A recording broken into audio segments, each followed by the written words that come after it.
বিকাল হলেই বাচ্চা থেকে বয়স্ক সবারই মুখরোচক কিছু খেতে ইচ্ছা করে। তাই আজ নিয়ে এলাম তাদের জন্য আলু দিয়ে মুখরোচক এক নাস্তা। পাবড়ির লাঞ্চ বক্সে সবাইকে স্বাগত জানাই। আজকের রেসিপি ভালো লাগলে চ্যানেলটিকে কিন্তু সাবস্ক্রাইব করতে ভুলবেন না, আর পাশে থাকা বেল আইকনটি প্রেস করে রাখুন। আজকের রেসিপি একটু অন্যরকম। আলু দিয়ে বানাবো আলুরি বা আলুর পকোড়া। তবে নামটা আলুর পকোড়া হলেও বানাবো একটু অন্যভাবে। প্রথমে 3-4টে মিডিয়াম সাইজের আলু লম্বা লম্বা ভাবে মোটা মোটা করে কেটে নিয়েছি।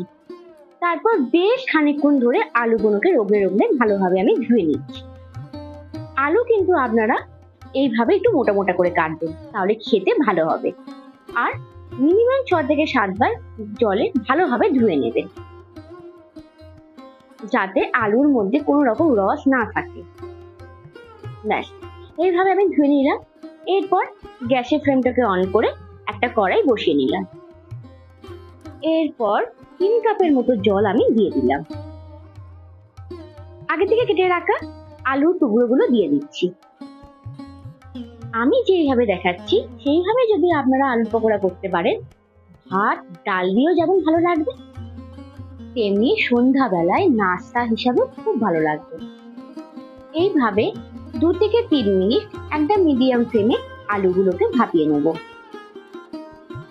3 মিনিট পর এসে আমি একটা বাটির মধ্যে জলটা ঝরিয়ে নিলাম। আলুগুলোকে ভালোভাবে ভাপিয়ে নেওয়ার পর জল ঝরিয়ে নিলাম। এরপর একটা বাটির মধ্যে আমি রেখে দেবো। ফ্রিজের একদম ঠান্ডা জল নিয়ে আমি আলুগুলোকে ভিজিয়ে রাখবো। এই কাজটা আপনারা 10 থেকে 15 মিনিটের মতো করবেন। তবে আলু ভাপানোর পর 7 থেকে 10 মিনিট পর এসে কিন্তু ঠান্ডা জলে ভিজিয়ে রাখবেন। ব্যাস, এরপর একটা সাদা কাপড় নিয়ে নিলাম। সমস্ত আলুগুলোকে একটা একটা করে এইভাবে রেখে দিলাম। আলু থেকে সমস্ত জলটাকে নেয়ার জন্য বা একদম শুকনো শুকনো আলুগুলোকে করার জন্য এইভাবে আমি রেখে দিলাম। আর একটা সাদা কাপড় দিয়ে ওপর থেকে আমি চাপা দিয়ে দেবো।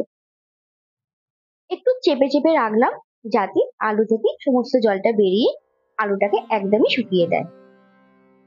এরপর আমি একটা বাটি নিয়ে নিলাম। আমাকে এই সময় একটা ব্যাটার তৈরি করতে হবে। তার জন্য লাগবে 2 থেকে 3 চামচের মতো বেসন,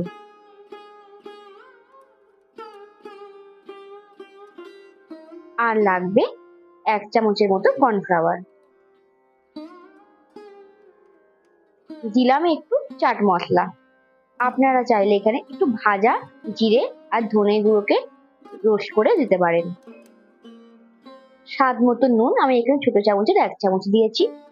একটু কালো জিরে, একটু লঙ্কা গুঁড়ো 1 চামচের মতো এখানে দিলাম। 1 চিমটি বেকিং পাউডার দিলাম, আর 1 থেকে 2 চামচের মতো ময়দা। এই সমস্ত উপকরণগুলো দিয়ে সামান্য পরিমাণ জল দিয়ে ভালোভাবে আমি একটা থকথকে ব্যাটার তৈরি করে নেব। খুব একটা পাতলাও হবে না, আবার খুব ঘনও হবে না, সেইভাবেই আমি তৈরি করব। দেখতে পাচ্ছেন থিকনেসটা ঠিক এইভাবে হবে। এদিকে আলুগুলোকে প্রায় আমি 10 মিনিটের মতো শুকিয়ে নিয়েছি। এরপর কড়াই বসিয়ে খানিকটা সাদা তেল দিয়ে দিলাম। ভাজাভুজিতে একটু তেল লাগে, একটু বেশি পরিমাণে তেল দেবেন, তাহলে দেখবেন শেষের দিকে অনেকটাই তেল থেকে যাচ্ছে। আর কম তেল দিয়ে রান্না করলে তেলটা বেশি পরিমাণ লাগে। এবার একটা একটা করে আলু নিয়ে জাস্ট আমি একবার করে ব্যাটারে ডুবিয়ে আমি তেলে ছেড়ে দেবো। এইভাবে সমস্ত আলুগুলোকে আমি একটা একটা করে ছেড়ে দিলাম। আজকের রেসিপি ভালো লাগলে কিন্তু চ্যানেলটিকে সাবস্ক্রাইব করতে ভুলবেন না। পাশে থাকা বেল আইকনটি প্রেস করে রাখুন পরবর্তী রান্নার ভিডিও পাওয়ার জন্য। ঠাকুর বাড়ির রান্নার নানান ধরনের আমিষ ও নিরামিষ রান্না শেয়ার করতে চলেছি আপনাদের সাথে। একদম এই সময় মিডিয়াম ফ্লেমে আলুগুলোকে এপিট ওপিট করে আমি ভেজে নেব। আলুগুলোকে এমন ভাবে ভাজতে হবে যাতে বেসনে বেশি পরিমাণে কোট না থাকে, তাহলে মচমচে হবে আর খেতে ভালো হবে। কি আজকের এই ছোট্ট রেসিপি ভালো লাগলো তো আপনাদের? এইভাবে বাড়িতে গেস্ট এলে চিকেন বা ডিম বা ফিশ পকোড়া না করে আলুর পকোড়া করে দিন, খেতেও ভালো হবে, দেখতেও ভালো লাগবে। এই সময় আমি দিলাম 1 চামচের মতো চাট মশলা, আর দিলাম 1/2 চামচের মতো বিট নুন দিয়ে ভালোভাবে আমি একটু নাড়িয়ে নিলাম। আপনারা চাইলে একটু লেবুর রসও দিতে পারেন, বেশ ভালো লাগবে, বা গোলমরিচ, সেটাও ভালো লাগবে। আজকের রেসিপি এখানেই, অন্য আর একদিন অন্য কোনো রেসিপি নিয়ে আসবো। আপনারা ভালো থাকুন, সুস্থ থাকুন। আর যদি আজকের রেসিপি ভালো লাগে, চ্যানেলটিকে কিন্তু সাবস্ক্রাইব করতে ভুলবেন না, আর পাশে থাকা বেল আইকনটি প্রেস করে রাখুন। একটা কমেন্ট, একটা শেয়ার, একটা লাইক করতেও কিন্তু ভুলবেন না। টাটা।